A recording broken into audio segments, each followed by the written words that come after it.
Vous êtes de plus en plus nombreux à nous suivre et à participer à l'évolution de la chaîne Afrique N24, et sincèrement nous tenions à vous en remercier.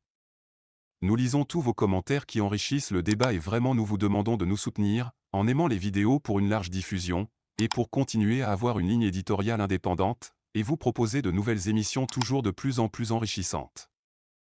Ne restons pas passifs, soyons actifs. Merci et à bientôt. Je ne peux pas rigoler. Hein. Écoute, le Cabier est en pleine campagne électorale. C'est des trucs de faux pas. Comment vous appelez ça encore? Faux pas pâte ou bien togopate, je ne sais même pas. C'est-à-dire, il a toujours des sigles dont lui seul il détient le secret, quoi. Tu as vu l'autre, comment vous l'appelez? Leur présidente de l'Assemblée, vêtue de bleu, là. Et tu vois leur champion vêtu aussi de bleu. Tu vas remarquer par leur faciès que la femme est toute heureuse. Elle est toute en joie. Et le champion, lui, il ne rit pas. C'est-à-dire, comment vous l'appelez encore, la présidente de l'Assemblée nationale là? Comment vous l'appelez? Bref, ça n'a pas d'importance parce que ce n'est pas des choses à retenir dans la tête. Pour avoir une tête saine, il ne faut pas retenir de tels noms. Tu vas remarquer que pour elle, il y a quelqu'un qui va faire qu'elle soit toujours au sommet de sa gloire. Mais quand tu regardes le visage de Faure Gnassingbé, tu vois quelqu'un de tétanisé, tu vois quelqu'un de perdu, un peu hilar là, qui se dit, est-ce que je pourrais voir demain? Mais les stratèges ont commencé par lui dire qu'il faille qu'il commence la campagne un peu tôt. C'est pour ça ils ont tout fait pour étouffer l'opposition. Au même moment où ils paradaient comme ça à Tapamé, pardon, mais de l'autre côté, dans le septentrion, les gens cherchent l'eau à boire. Les gens ne se retrouvent pas. Et lui, bon, voilà. Il lui faut absolument ce 5e coup. Parce que le 5e coup, là, s'il ne l'a pas, mais il va connaître soit ce que nous tous nous connaissons ici, l'exil, ou encore, il va connaître ce qu'Alpha Condé a connu. Bon, tu connais, la femme togolaise, la femme africaine, c'est le genre qui sait, comment je dirais, qui sait transférer ses problèmes. Quand tu vois la présidente de l'Assemblée nationale, comme notre première ministre aussi, tu vas remarquer que bon, il y a Faure Gnassingbé est là. Et tout autour, tu vois qu'elles se disent qu'il y a des gens qui tiennent les armes. Ce qui veut dire rien ne peut leur arriver. Rien ne se passera. Elles sont convaincues que rien ne va se passer. Il y a Pegasus qui les protège. Il y a l'armée, tu vois, les gardes-corps là, le visage renfrogné, comme s'ils allaient aller écraser tous les terroristes dans le septentrion. Au fait, il n'en est rien. C'est des gens qui vous effraient par le visage. Mais si vous les déposez dans le septentrion, là-bas, ils vont tracer, ils vont détaler. Ils sont seulement forts quand il faut protéger fort. Je reprends. Ils sont tellement forts quand il faut protéger fort. Mais là où ils doivent protéger le peuple, ça dit, c'est la pantalonnade. C'est la pantalonnade, Ticha. Nous vivons des choses qu'on n'en avait plus jamais vues et qu'on pensait qu'on n'allait plus voir. C'est l'autocratie qui est en train de prendre forme. Le retour du parti unique. On a dit, ou bien il dit qu'il veut aider les jeunes, non, à se prendre en charge, ne serait-ce que sur le plan agricole. Mais tous les jeunes d'Atapami ne sont pas de UNIR. Comment se fait-il que ceux-là qui donnaient les prix doivent être en bleu? Il faisait la campagne de son parti, l'idiot. Il ne s'en rend pas compte que le peuple le voit comme ça. Le peuple se dit, mais qui est ce homme-là? Pourquoi il fait ça? Pourquoi il nous fait ça? Le peuple togolais se pose cette question, sauf lui-même. Sauf lui-même. Il faut essayer de décortiquer le visage de Faure Gnassingbé depuis 2005 jusqu'à nos jours. C'est un visage qui n'a jamais ri. C'est un visage qui n'a jamais souri. En 2005, il doit gérer les salves de sang qui sont partout dans son palais. En 2007, il doit gérer les inondations. En 2010, il doit gérer les élections.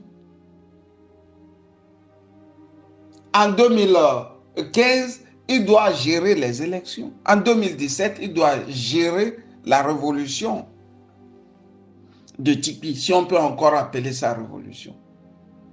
Et depuis, il est là à tourner en rond.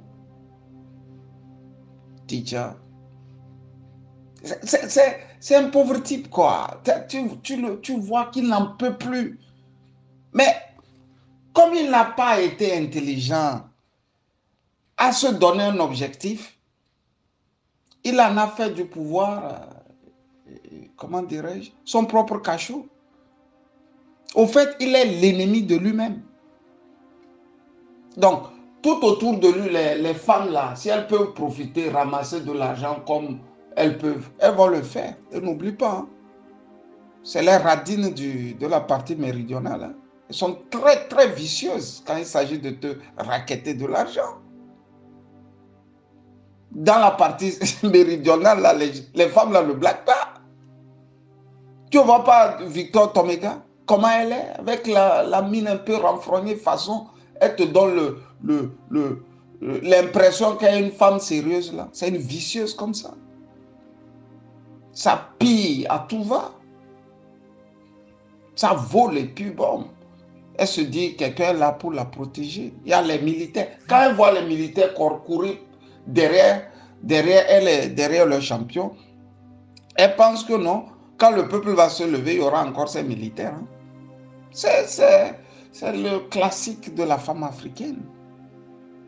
Elle t'approche, elle transfère ses problèmes vers toi, et puis l'autre, elle est libre. C'est pour ça, les femmes là sont toutes souriantes. Elles te donnent, vraiment, hein, elles ont une santé, elles fulminent. C'est-à-dire, elle puise l'énergie de Faure Gnassingbé. Lui devient encore plus bizarre la façon, le visage renfrogné. Regardez son crâne, regardez le faciès de Faure Gnassingbé. Il est obligé, quand on passe aussi à des petits pinceaux pour arranger ce visage-là. J'aimerais voir Faure Gnassingbé au petit matin, quand on n'a pas encore passé tous ces pinceaux-là sur son visage, à quoi il va ressembler? Sincèrement. J'aimerais le voir comme ça.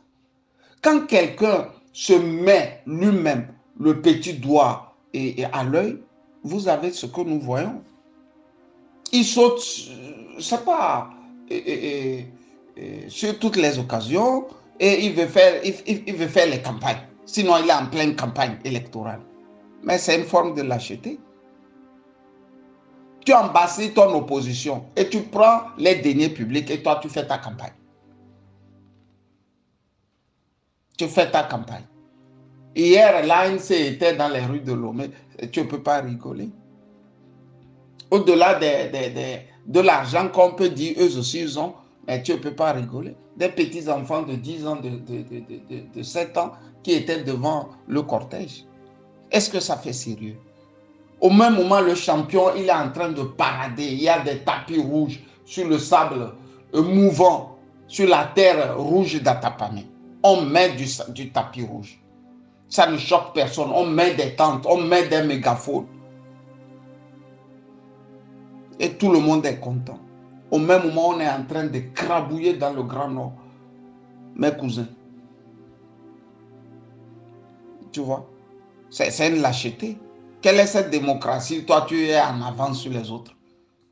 Tu as les moyens de l'État, tu fais avec ce que tu veux. Là où il faut raqueter, tu raquettes. Tous les régies financières sont dans tes mains. Bon, tu donnes à l'opposant que tu veux donner, mais tu lui dis bon, de ne pas trop l'ouvrir. Et puis bon, ça continue. Il est en pleine campagne électorale pour un 5e mandat. Et quand l'ultime décision va sortir, il va prendre l'argent là, ils ont pris et comment dire, à la Banque mondiale, soit dit en passant, aider pour le Covid, ils vont boucher les narines de nos opposants là.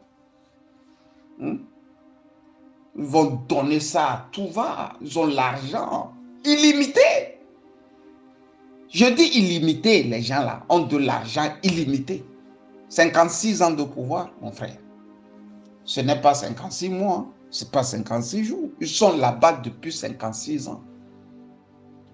Ils se recyclent. Ils connaissent tous les trous. Là, il faut chercher l'argent. Là, il faut aller piller. Donc, ils ont fait en sorte d'éteindre l'opposition. Et ils l'ont vraiment éteint. C'est pour ça que Gilbert Bawara paradait. Il n'y aura plus jamais de 19. J'ai posé la question sciemment au professeur. Il dit non, lui ne commente pas bon, ce qu'un mortel va dire. D'autant plus que bon, les gens ont dit ça, il y a eu 90. Mais le professeur a oublié que le contexte a changé. En 90, l'Europe était toute puissante. Elle venait de gagner la guerre froide. Donc, elle se passait pour moralisatrice, cette Europe. Elle essayait de distiller les valeurs comme la démocratie et les droits de l'homme. L'Europe est actuellement en perte de vitesse. Faure Gnassingbé peut tuer la moitié du Togolais. L'Europe ne va pas lever le petit doigt. C'est ce que le professeur a oublié. Il y a le contexte géopolitique qu'il faut toujours voir quand on fait une lutte. Non seulement il y a ce contexte géopolitique international, il se fait même que Faure Gnassingbé ne respecte même plus la France. Et pourquoi il ne respecte plus la France? Quand tu as tellement donné, à un moment, tu te sens libre. Ils ont tellement arrosé les élites françaises, ces gens-là. Ils ont arrosé. Quand je dis ils ont arrosé, il y a des élites françaises qui ne doivent leur habitation, leur maison, que par l'argent des dictateurs africains.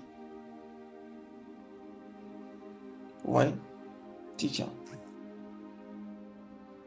C'est une configuration que nous ne maîtrisons pas. C'est Faure Gnassingbé qui a la main sur tout. L'opposition est en débandade complète. D'abord, ils n'ont rien, ces gens. Ils n'ont rien. Donc, eux tous attendent d'ici 1 ou 2 ans pour se faire encore beaucoup d'argent. Parce qu'on va les appeler, beaucoup seront là. Et les journalistes, on va mettre plein. Les gardes sont en milliards. Et donc, on ne peut plus aussi déposer ces milliards-là dans les banques en Europe. En Afrique, ils ne le déposent jamais là-bas parce que ce n'est pas trop sûr. Donc, ils ont plein dans les caves. Ils vont donner aux journalistes, ils vont donner aux opposants, ils vont donner, et puis ça va donner ce que ça a donné en 2020. C'est aussi simple que ça. C'est une lâcheté que de commencer une campagne là où tu refuses aux autres de manifester. C'est très lâche. C'est très, très lâche. Je dis c'est très, très lâche. Et le fond, bon, sans vergogne. Au fait, leur survie aussi en dépend. Hein. Et les gars, ils ont tellement ramassé de 2 milliards qu'ils veulent vivre, ils veulent être des immortels. Hein. Parce que quand tu as beaucoup d'argent, ce qui t'effraie le plus, c'est la mort. C'est la mort et la maladie. C'est la mort et la maladie, c'est les deux choses qui t'effraient. Actuellement, Faure Gnassingbé, ce qui l'effraie le plus, c'est la maladie et la mort. Donc, si c'est le pouvoir, il se dit que l'argent va toujours m'acheter et me garantir le pouvoir. Il se le dit, tu vois. Tidja, voilà ce que j'ai à te dire concernant les sorties de Faure Gnassingbé. C'est une honte nationale, mais bon, le Kabia ne le voit pas ainsi. Hein. Voilà. Vous êtes de plus en plus nombreux à nous suivre sur Afrique N24, et vraiment nous tenions à vous en remercier. Nous lisons tous vos commentaires qui enrichissent le débat et vraiment nous vous demandons de nous soutenir pour continuer à avoir cette ligne éditoriale indépendante, et vous proposer des émissions toujours de plus en plus enrichissantes. Merci et à bientôt. Likez la vidéo si ce n'est pas déjà fait. Laissez aussi votre point de vue en commentaire. Abonnez-vous et cliquez aussi sur la petite cloche de notification pour ne rien rater de nos prochaines vidéos. N'oubliez pas de partager aussi la vidéo et de la liker.